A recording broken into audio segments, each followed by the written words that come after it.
सबका स्वागत और अभिनंदन स्वीकार करते हुए आदरणीय श्री राहुल गांधी जी आपके बीच पहुंचे।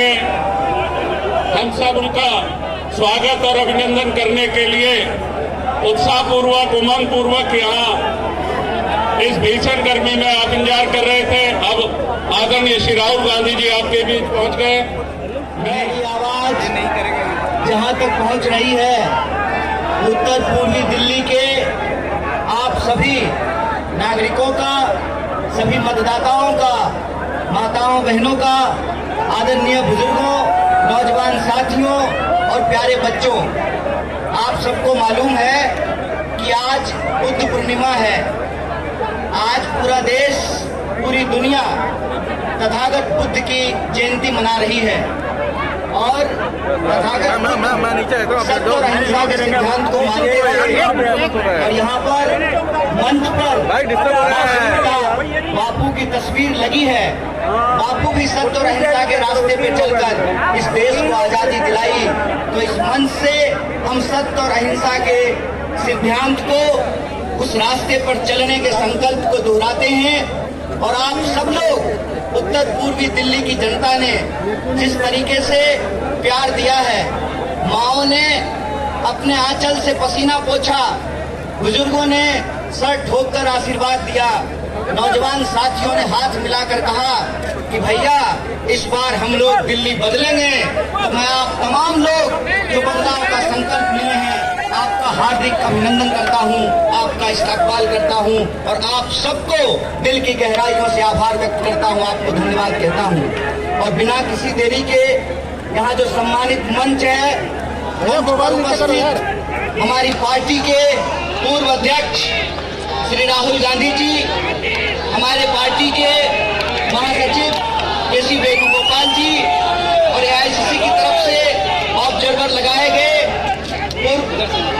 पूर्व मंत्री, पूर्व सांसद और जनरल सेक्रेटरी बड़े भाई सचिन पायलट जी, दिल्ली प्रदेश कांग्रेस कमेटी के अध्यक्ष देवेंद्र यादव जी, पूर्व अध्यक्ष अनिल चौधरी जी, हमारे बुजुर्ग और आदरणीय नेता चोपड़ा जी और दूसरी जगहों से भी मौजूदा विधायक भाई जिग्नेश मेवानी, हमारे क्रांतिकारी दोस्त हैं। ये बहुत अच्छा सहयोग है। आज बुद्ध पूर्णिमा है, हम दोनों भाई भगवान बुद्ध की जयंती मनाने के लिए मंच पर उपस्थित केरल से हमारे सांसद आईपी हेडन जी और आम आदमी पार्टी के हमारे एमएलए राजेंद्र पाल गौतम जी, आम आदमी पार्टी के हमारे दोनों पार्षद, पूर्व विधायक और तमाम जो लोग यहाँ मौजूद हैं, हमारे कई पूर्व विधायक, पूर्व मंत्री मंच पर उपस्थित हैं। मैं आप सबको सम्मानित मंच को इकट्ठे प्रणाम करता हूँ, आप सबको नमस्कार करता हूँ। मैं आप सबका नाम बारी बारी से नहीं ले रहा हूँ, लेकिन 10 दिन के चुनाव में न सिर्फ मुझे आपका नाम याद हो गया है, आपका काम भी याद हो गया है, आपका जज्बा भी याद हो गया है। आप सबको मैं नमस्कार करता हूँ, आपको आभार व्यक्त करता हूँ।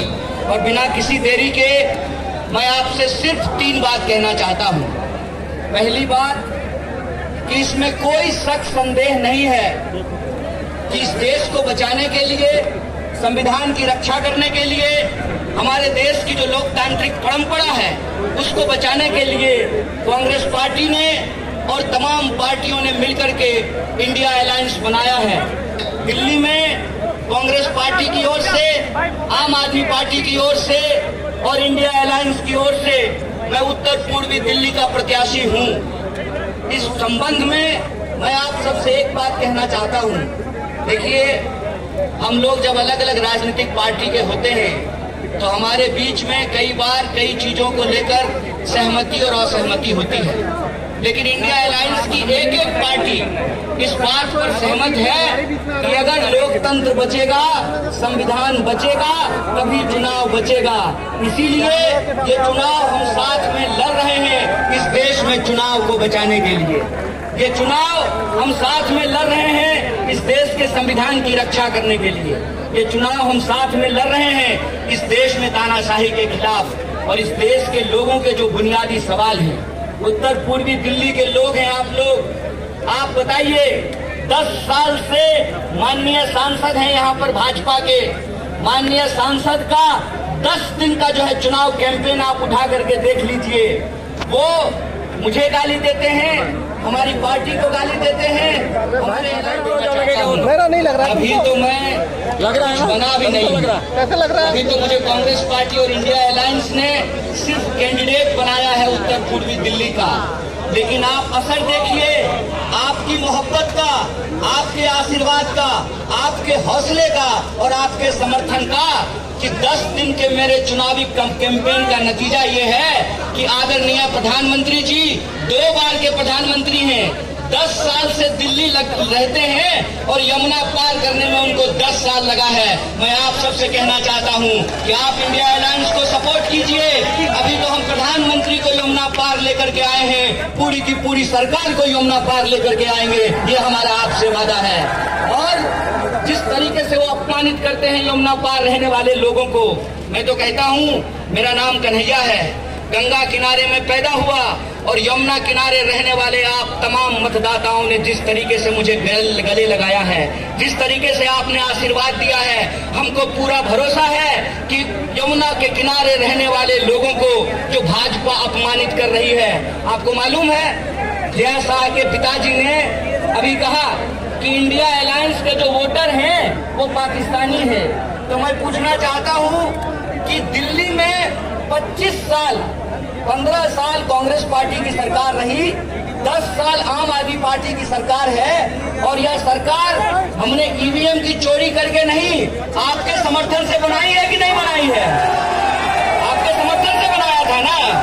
2009 में जेपी अग्रवाल जी यहाँ से सांसद थे, 100 में से 65% वोट लोगों ने उनको दिया है। वो क्या कहना चाहते हैं कि इस क्षेत्र में रहने वाले जो बहुसंख्यक लोग हैं, जो सभी धर्म सभी जाति के हैं, ये उनको अपमानित कर रहे हैं। इसीलिए मैं आपको कहना चाहता हूं इस बार का चुनाव अपने अपमान का बदला लेने का चुनाव है और आपको अपमानित किया गया है। 7 सांसद होते हैं दिल्ली में, 6 पर बीजेपी ने कैंडिडेट बदल दिया, लेकिन 7वें पे कैंडिडेट क्यों नहीं बदला? क्योंकि उनको लगता है ये यमुना पार है, यमुना पार में चलता है। तो मैं यमुना पार के लोगों को कहना चाहता हूं कि उनके दिमाग में आपके खिलाफ नफरत है, उनके दिमाग में आपके खिलाफ अपमान है, उनके दिमाग में ये है कि ये तो यमुना पार है, यहाँ कुछ भी चलता है। तो मैं कहता हूँ कि 10 साल में जिन लोगों ने काम नहीं किया है, आप उनको यहाँ से चलता कीजिए, उनको टाटा बाय बाय कीजिए। ये वो वक्त आ गया है और हम आपसे वोट मांग रहे हैं, बीजेपी को गालियां देकर नहीं, क्योंकि हमारी समझदारी ये है कि भाजपा मुझे गाली देती है, इससे आपका नाली बनने वाला नहीं है। बोलिए मुझे गाली देने से नाली बनेगा? जाम की समस्या समाप्त होगी, अस्पताल बनेगा, स्कूल बनेगी, सड़कें बनेगी, रोजगार मिलेगा, महंगाई कम होगी। गाली देने से काम नहीं होता है, काम करने के लिए सोच होना चाहिए, विजन होना चाहिए। और आप तमाम लोगों के समर्थन से हमने उत्तर पूर्वी दिल्ली के लिए न्याय पत्र तैयार किया है। आपको न्याय पत्र मिला है ना? आपके क्षेत्र की समस्याएं उसमें हैं। आप अगर समर्थन करेंगे तो इंडिया अलायंस के तमाम लोग यहाँ मौजूद हैं, कांग्रेस पार्टी यहाँ मौजूद है। कांग्रेस पार्टी ने वादा किया है कि हम महिलाओं के लिए न्याय करेंगे, युवाओं के लिए न्याय करेंगे, किसानों के लिए न्याय करेंगे, श्रमिकों के लिए न्याय करेंगे और भागीदारी का न्याय लेकर के आएंगे। इसीलिए हम तमाम अपनी माताओं बहनों से कहते हैं, माताएं बहनें, कांग्रेस पार्टी महालक्ष्मी योजना लेकर के आ रही है। गरीब महिलाओं को, उनके परिवार के एक सदस्य को महिला के खाते में 8,500 रुपया हम लेकर के आएंगे। इसीलिए आप सबसे कहते हैं कि जिस तरीके से आपने प्यार किया है, जिस तरीके से आपने गला लगाया है, जिस तरीके से बीजेपी के झूठ को आपने पर्दाफाश किया है, जिस तरीके से सांसद को पकड़ पकड़ करके बोला है कि कन्हैया को गाली देना बंद करो, ये बताओ कि हमारा नाली क्यों नहीं बन रहा है, हमारी सड़क क्यों नहीं बन रही है। ये आपके आशीर्वाद का असर है कि अब जो है वो काम की बात करने लग रहे हैं और हाथ जोड़ करके आपसे 4 महीना मांग रहे हैं। मैं कहता हूं कि आपने 10 दिन में जो प्यार दिया है उस प्यार को बनाए रखिए। हम जानते हैं कि गर्मी बहुत है, बहुत ज्यादा गर्मी है और इस गर्मी में भी इतनी भरी तादाद में आप यहाँ आए हैं। आपसे मैं आग्रह करता हूँ कि आने वाली 25 तारीख को 1 दिन की गर्मी बर्दाश्त करनी है ताकि महंगाई हमको झेलना ना पड़े। एक दिन की गर्मी बर्दाश्त करनी है ताकि हमको बेकारी ना झेलना पड़े। एक दिन की गर्मी बर्दाश्त करनी है ताकि इस क्षेत्र में जो प्रगति रुकी हुई है उसको हमको बर्दाश्त नहीं करना पड़े। बोलिए, करेंगे कि नहीं करेंगे? 25 तारीख को घरों से निकलेंगे और इस बार बदलाव के लिए मतदान करेंगे तो न्याय के लिए लड़ेगी दिल्ली और हमको पूरा भरोसा है जीतेगी दिल्ली। इन्हीं शब्दों के साथ आप तमाम लोगों का शुक्रिया अदा करते हुए, धन्यवाद कहते हुए अपनी बात को खत्म करता हूं। और हमारे साथ आवाज लगाइए, आवाज दो, आवाज दो, लड़ेंगे। जय हिंद, जय हिंद। गठबंधन, कांग्रेस पार्टी, कांग्रेस पार्टी, श्री राहुल गांधी, श्री राहुल गांधी। आदरणीय राहुल जी से अनुरोध है कि वो अपना मार्गदर्शन केसी वेणुगोपाल जी, रिकॉर्ड मार दो मेरा जी। दीपक बाबरिया जी, सचिन पायलट जी, निबंधन यादव जी, सुभाष चोपड़ा जी, अनिल चौधरी जी, रजिंदर पाल गौतम जी, वरुण चौधरी जी, हमारे कैंडिडेट कन्हैया कुमार जी स्टेज पे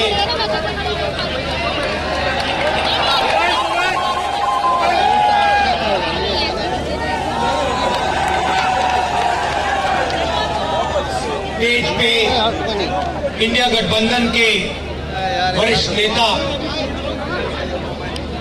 गठबंधन के प्यारे कार्यकर्ता, बब्बर शेर, भाई और बहनों, प्रेस के हमारे मित्रों, आप सबका यहाँ बहुत बहुत स्वागत, नमस्कार। कैसे आप? इतनी गर्मी में आए, इतनी गर्मी में आए, दिल से धन्यवाद करता हूं आपका।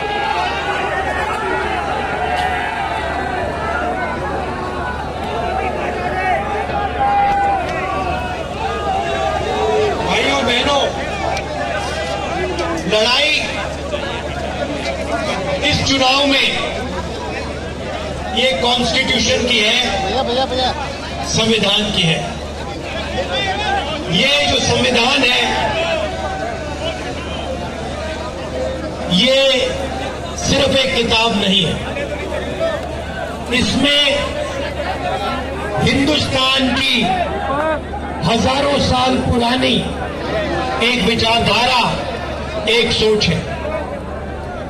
अंबेडकर जी ने इस कॉन्स्टिट्यूशन को बनाया, गांधी जी ने बनाया, जवाहरलाल नेहरू जी और हिंदुस्तान के करोड़ों लोगों ने मिलकर इस कॉन्स्टिट्यूशन को, संविधान को बनाई। सोच को फाड़ के फेंक दें, भाई मगर खुलकर कभी नहीं कह पाते थे। यार बाद में इस आते बार हो पहली बार भाई हम कितना देर कर इनके नेताओं ने खुलकर कहा है कि अगर हमारी सरकार आ गई तो हम अंबेडकर जी के कॉन्स्टिट्यूशन को रद्द कर देंगे, बदल देंगे, फाड़ के फेंक देंगे। और मैं बीजेपी और आरएसएस के लोगों से कहना चाहता हूं, आप सबने मत देखिए, आपकी बस की नहीं है, आप ये काम कर नहीं सकते हो क्योंकि आपके सामने हिंदुस्तान के करोड़ों लोग खड़े हैं, कांग्रेस पार्टी खड़ी है और आपने करने की कोशिश भी की तो फिर देखो क्या होता है। अरे भाई और बहनों, संविधान से रिजर्वेशन निकलता है, संविधान से चुनाव होते हैं, लोकतंत्र निकलता है, पब्लिक सेक्टर आता है, हरी क्रांति होती है, सफेद क्रांति होती है, टेलीकॉम रेवोल्यूशन होता है, मनरेगा, जो भी आपको मिला है वो इस कॉन्स्टिट्यूशन ने आपको दिया है। और ये भाई थोड़ा सा यार, हिंदुस्तान के गरीब लोगों की मेहनत से बना है, इसलिए इसको हम कभी नहीं मिटने देंगे। ये रिजर्वेशन को मिटाने की बात करते हैं। मोहन भागवत जी का वीडियो आया था, उसमें कहते हैं कि रिजर्वेशन से देश को नुकसान होता है। हमने अपने मैनिफेस्टो में साफ कह दिया है कि ये जो 50% की लिमिट है इसको हम हटा देंगे, रिजर्वेशन को हम 50% से भी आगे बढ़ाने जा रहे हैं। आपने नरेंद्र मोदी जी के इंटरव्यू देखे वो जो चमचों वाले इंटरव्यू है, देखे नहीं देखे? वहां पे नरेंद्र मोदी भी बैठते हैं, 4 चमचे आ जाते हैं, देखे आपने? उसमें नरेंद्र मोदी अलग अलग बयान देते हैं। उनसे पूछा, वो एक चमचे ने पूछा, मोदी जी हिंदुस्तान में अमीर लोग अमीर होते जा रहे हैं, गरीब लोग गरीब होते जा रहे हैं, आपकी इस पे क्या राय है? नरेंद्र मोदी जी ने 30 सेकंड सोचा,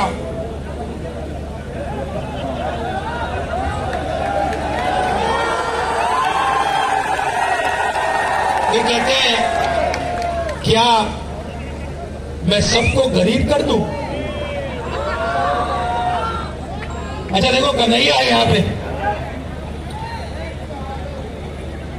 अब कभी कभी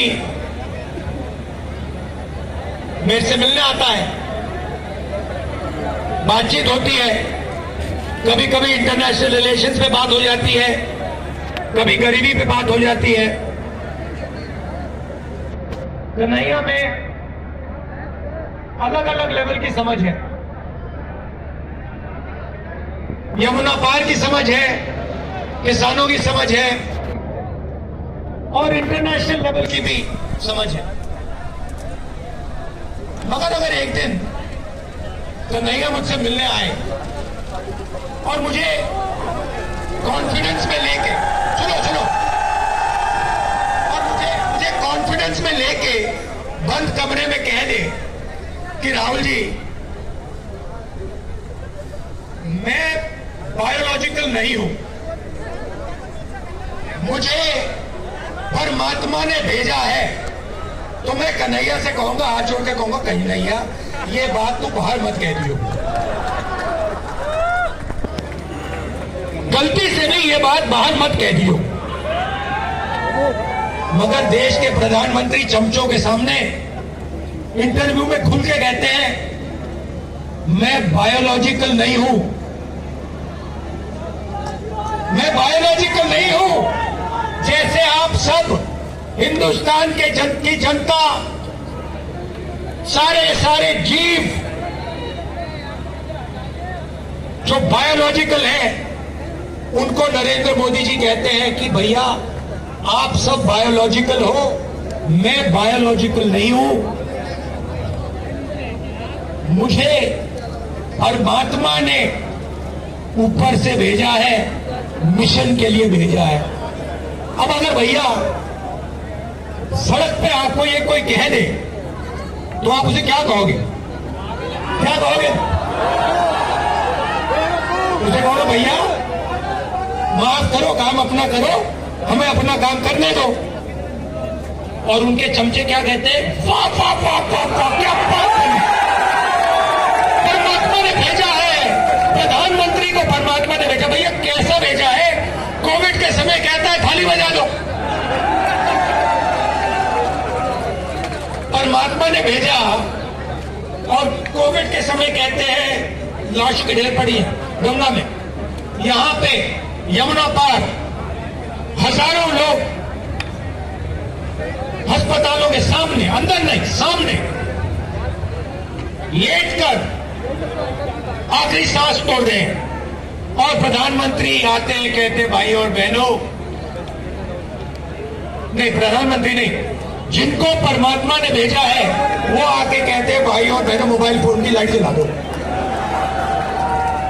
फिर युवा कहते हैं भैया हमें रोजगार दीजिए। जिसको परमात्मा ने भेजा वो कहते हैं भैया एक काम करो, ये जो नालियां होती है ना, इसमें गैस होती है, एक पाइप लो, उसको नाली में डालो, पाइप में से गैस निकलेगी, गैस में आग लगाओ और पकौड़े बनाओ। भैया परमात्मा जी आपने कैसा आदमी भेज दिया? अंबानी जी के लिए रेलवे चाहिए ले लो, पोर्ट चाहिए ले लो, इंफ्रास्ट्रक्चर ले लो, अग्निवीर स्कीम चाहिए, चलो अग्निवीर स्कीम दे देते हैं, जो भी इनको चाहिए दे देते हैं। और गरीब जनता 24 घंटा हाथ जोड़ के कर्जा माफी मांगे, सड़क मांगे, अस्पताल मांगे, शिक्षा मांगे। कौन है भाई ये? नरेंद्र मोदी कहाँ घुस रहा है? बस देखते रहते हैं। जगह मिल जाए बस घुस जाओ बस किसी तरह। अजीब सी बात है, 16 लाख करोड़ रुपया आम आदमी समझता ही नहीं है कितना है। जितना पैसा मनरेगा में हमने एक साल में डाला, अगर आप 24 साल का पैसा ले लो, उतना इन्होंने 22 लोगों का कर्जा माफ किया है। किसानों का 24 बार कर्जा माफ करो, हर किसान का कर्जा माफ कर दो, उतना पैसा इन्होंने 22 लोगों को दिया है। और देते जाते हैं, देते जाते हैं, देते जाते हैं। भैया, यमुना पार के बारे में आपने कभी मीडिया वालों को बोलते हुए देखा है?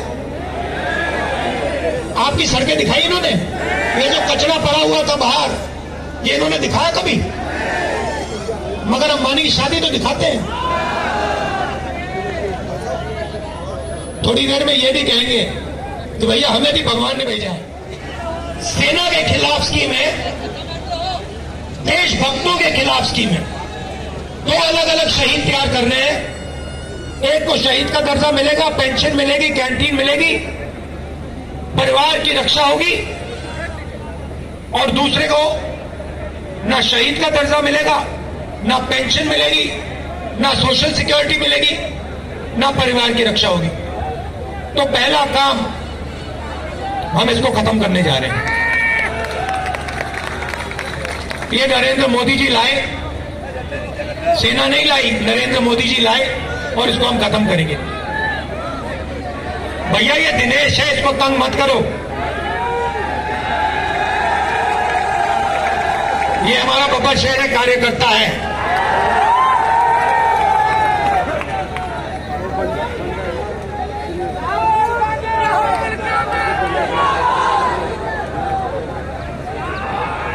अच्छा, तो कांग्रेस पार्टी करेगी क्या?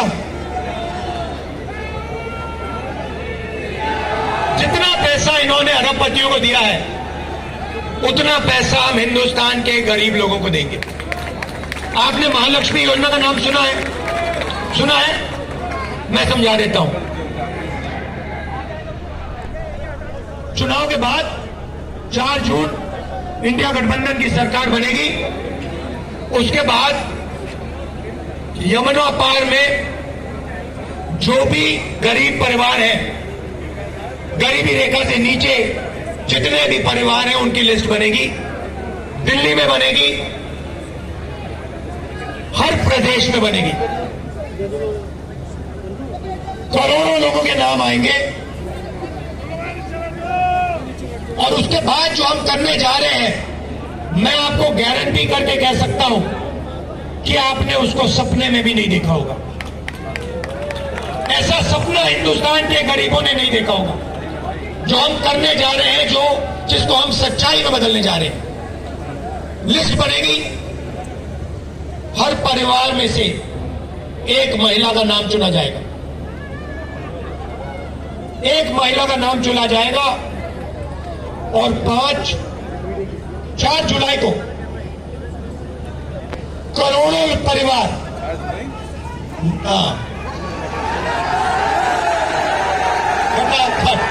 करोड़ों परिवार जागेंगे।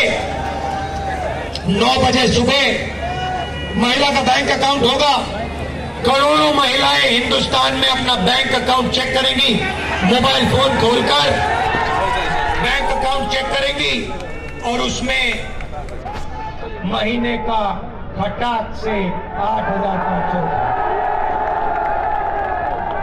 जुलाई, अगस्त, सितंबर, अक्टूबर, नवंबर, दिसंबर, जनवरी, फरवरी चलता जाएगा। खटाखट खटाखट खटाखट खटाखट अंदर। मैडम आपका नाम क्या है? हाँ, इंदिरा फेलो। तो इंदिरा जी, इंदिरा फेलो जस्टिन, ये यहाँ जो पुरुष हैं, इनको मैं एक बात बताना चाहता हूं। आजकल 21वीं सदी में आप सब काम करते हो, आप जॉब करती हो, लोग मजदूरी करते हैं, कॉल सेंटर में कोई काम करता है, उबर चलाते हैं, 8-10 घंटे स्त्री और पुरुष दोनों घर से बाहर काम करते हैं, मगर फिर शाम को घर आते हैं लोग और महिलाएं 8 घंटे और काम करती हैं। सही बात? अगर हिंदुस्तान के पुरुष 8 घंटा काम करते हैं, हिंदुस्तान की महिलाएं 16 घंटा काम करती हैं। देखिए, पुरुष बिल्कुल चुप हो गए, आपको बात अच्छी नहीं लगी, मुझे सच्चाई है। इसीलिए हम आपके बैंक अकाउंट में साल का 1 लाख रुपया डालने जा रहे हैं, करोड़ों महिलाओं को लाखपति बनाने जा रहे हैं, करोड़ों खटाखट। अच्छा, आपने सुना होगा आजकल जो भी मोदी जी से बुलवाना बुलवा लो। हमने खटाखट शुरू किया, उन्होंने अपने भाषण में खटाखट शुरू कर दिया। हमने उनसे कहा कि भैया एक बार अदानी अंबानी का नाम ले लीजिए। 2 दिन बाद मोदी जी अदानी अंबानी का नाम लेते हैं। तो जो भी आपका मन चाहता है, आप मुझे कह दो कि भैया मोदी जी से ये बुलवाना है, कांग्रेस पार्टी के बब्बर शेख बुलवा देंगे 2 मिनट में।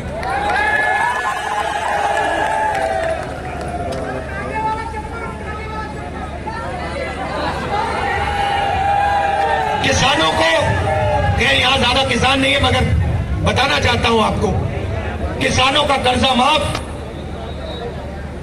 और किसानों को मिनिमम सपोर्ट प्राइस, मजदूरों को मनरेगा के लिए 250 रुपए नहीं 400 रुपए, आशा और आंगनबाड़ी महिलाओं की आमदनी दुगनी। ये हमारा मैनिफेस्टो में लिखा है। 20 लाख जो सरकारी नौकरियां हैं वो हम आपके हवाले करने जा रहे हैं। दूसरा काम, आज हिंदुस्तान में, दिल्ली में, पता नहीं आपने मेरा वीडियो देखा नहीं देखा, मगर उसमें मैंने कहा कि अगर कोई ऊबर चलाता है, ओला चलाता है, ट्रक चलाता है, ड्राइवर है, ऑटो चलाता है और गलती से अगर वो किसी को मार देता है तो उसकी 10 साल की सजा होती है। पुलिस वाले हथकड़ियां लगा देते हैं, जेल में डाल देते हैं, मारते हैं और 10 साल की सजा चाबी फेंक देते हैं। पूना में अरबपति का बेटा हाँ बिल्कुल बोलो, करोड़ों रुपए की गाड़ी चलाता है, रोक दो यार। 18 साल की भी नहीं है, 18 साल का नहीं है वो, 17 साल का है, इलीगली चला रहा है। है ना, रिकॉर्ड है ना? 2 लोगों को वो मार देता है, हाँ जान से मार देता है है ना, आ ही नहीं रहा है। और उसे कोर्ट कहता है है ना, नहीं है कि 300 शब्द का ऐसे लिख दो। अच्छा, मैं सवाल पूछना चाहता हूं, ये चलो ठीक है। जब ट्रक ड्राइवर मारता है तो उससे ये ऐसे क्यों नहीं लिखाते? जब बस ड्राइवर किसी को गलती से मार देता है तो उससे ऐसे क्यों नहीं लिखाते? हाँ, तो ये हम बदलना चाहते हैं। हमारी लड़ाई न्याय की लड़ाई है, अन्याय के खिलाफ लड़ाई है, संविधान की लड़ाई। मतलब यही है, जब मैं खटाखट कह रहा हूं, मतलब जनता की जेब में पैसा जाए। तो इसके पीछे सोच है। उन्होंने, नरेंद्र मोदी जी ने 22 लोगों को पैसा दिया, उन्होंने जाके दुबई में, अमेरिका में, जापान में, इंग्लैंड में, यूरोप में, फ्रांस में जमीन खरीदी, बिजनेस खरीदे, वहां खर्च कर दिया। हिंदुस्तान को कोई फायदा नहीं हुआ। अब हम आपके जेब में पैसा डालना चाहते हैं। महिलाओं की मैंने बात की, हजारों करोड़ रुपए हम महिलाओं को दे रहे हैं। युवाओं को भी वही हम काम करने जा रहे हैं। युवाओं जैसे महिलाओं को पैसा देंगे, अभी मैं आपको समझाऊंगा, 1 सेकंड में युवाओं को भी देंगे, मगर इसके पीछे सोच है। जैसे ही हम आपके जेब में पैसा डालेंगे, आप उस पैसे को खर्च करोगे। करोड़ों लोग shirt pant motorcycle, scooter, mobile phone, ये चीजें खरीदेंगे।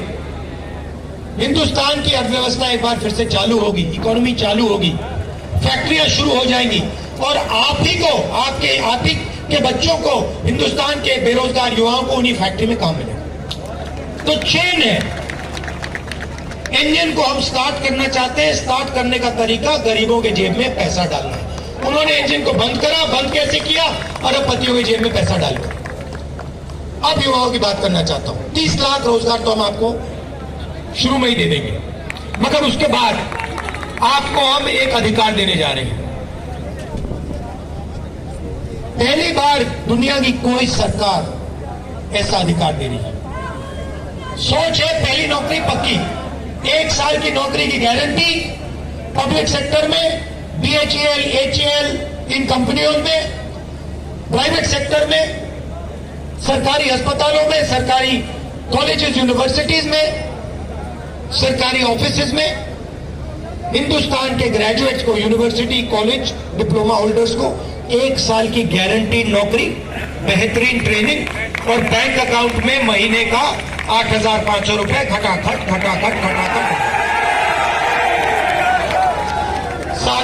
एक साल का 1 लाख रुपया आपके जेब में। उसके साथ आप जो करना चाहते हो करो, मगर हम चाहते हैं कि आप उसको खर्च करो, क्योंकि जब आप खर्च करोगे तो ही हिंदुस्तान की अर्थव्यवस्था चालू होगी, फैक्ट्रियां शुरू होंगी, बेरोजगारी खत्म होगी। तो हम इंजन स्टार्ट करना चाहते हैं। जैसे आप स्कूटर में पेट्रोल डालते हो और फिर चाबी घुमाते हो, ये जो पैसा हम आपके जेब में डाल रहे हैं, किसानों के जेब में डाल रहे हैं, ये वही है, पेट्रोल है अर्थव्यवस्था को स्टार्ट करना।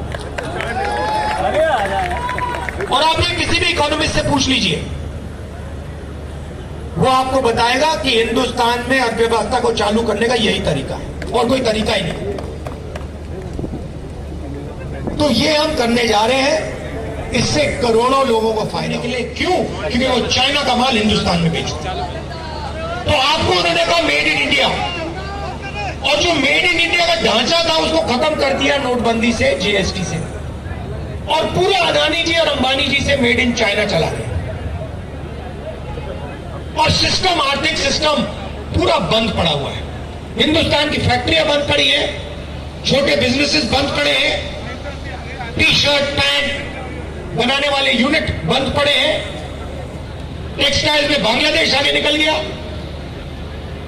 तो अब हमें ये बदलना है।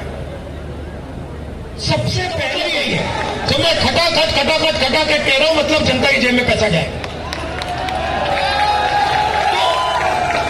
इसके पीछे सोच है।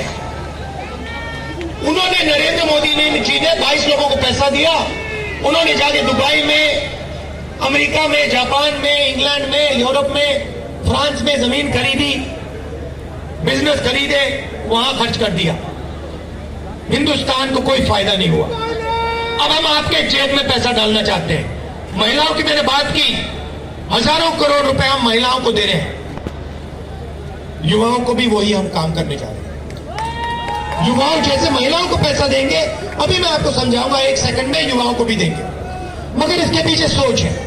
जैसे ही हम आपके जेब में पैसा डालेंगे, आप उस पैसे को खर्च करोगे। करोड़ों लोग shirt, pant, motorcycle, scooter, mobile phone, ये चीजें खरीदेंगे।